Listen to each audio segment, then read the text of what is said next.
In this video, we're looking at solving higher order polynomials that are set equal to 0. So we have x to the third minus 64. Let's talk about the wrong way to solve this problem first.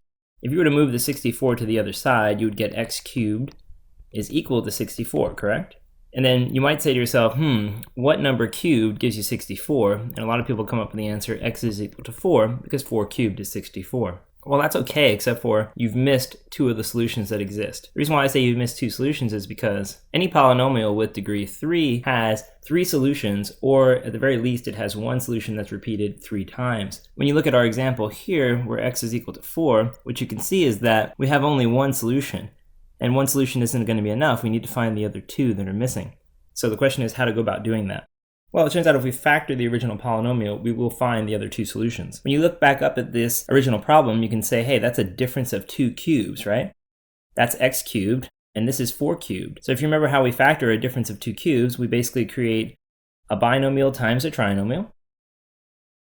And then from there, we say the third root of the first term, which of course would be x, and we take the third root of the second term, which in this case would be 4, and we keep the sign that's in the middle.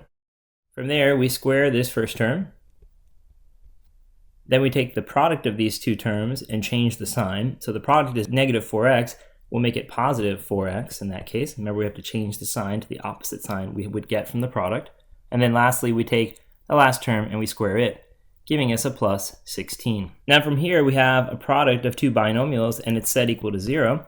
If 2 things are multiplied and the answer is 0, that must mean that one of the 2 things or both are equal to 0. So in other words, we're applying the 0 factor property, which says x minus 4 has to be equal to 0 then, or x squared plus 4x plus 16 must be equal to 0. This first one is very easy to solve. It'll be x is equal to 4. And of course, that gives us our first solution, which we had found already in the earlier way to solve the problem. But this second piece will give us the other 2 solutions we're looking for, right? So it's a quadratic that cannot be factored. So let's go ahead and use the quadratic formula to solve it.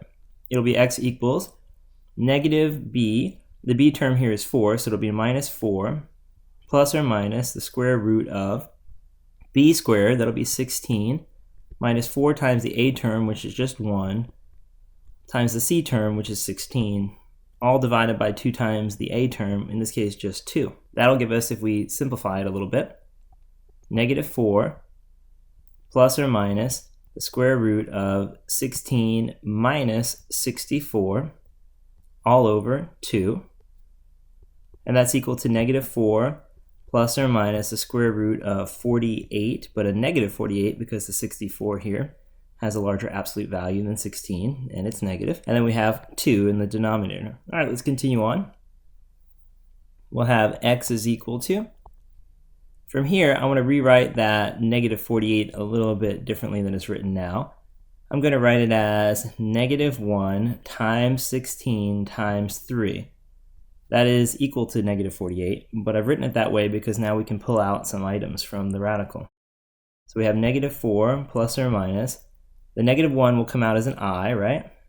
And then we'll have the 16 come out as a 4. So outside we'll have 4i, and then we'll leave the 3 underneath the radical.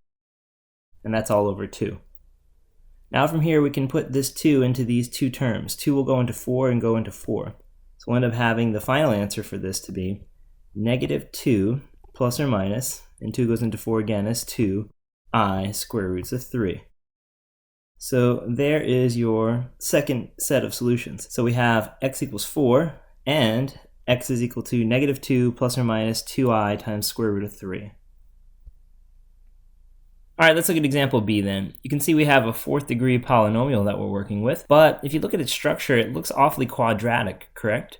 So some people will teach u substitution here, where you sort of, let u be equal to x squared, and then you solve the equation using that substitution. I don't think that's really necessary here. I think since we recognize it looks like a quadratic, let's just try to factor it as if it was a quadratic. And so remember, the pattern of factoring is just 2 parentheses, right? And we'd say, okay, first term split up in the 2 parentheses. Now we normally split up x squared as x and x. If we have x to the 4th, we can split it up as x squared times x squared.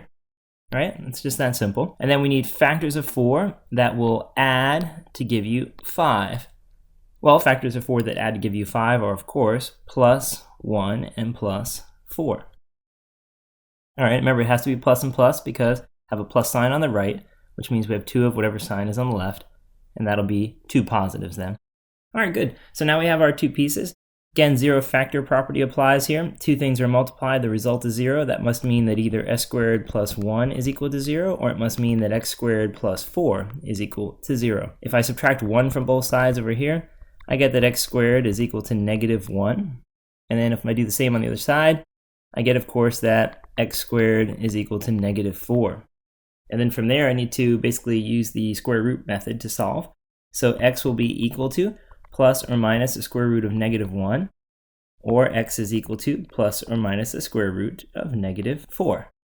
Then we can say that x is equal to plus or minus the square root of -1 is just I. So there's 2 solutions. Again, they're both imaginary, so it's a complex pair of solutions. And then for the second one, we have x is equal to plus or minus 2i.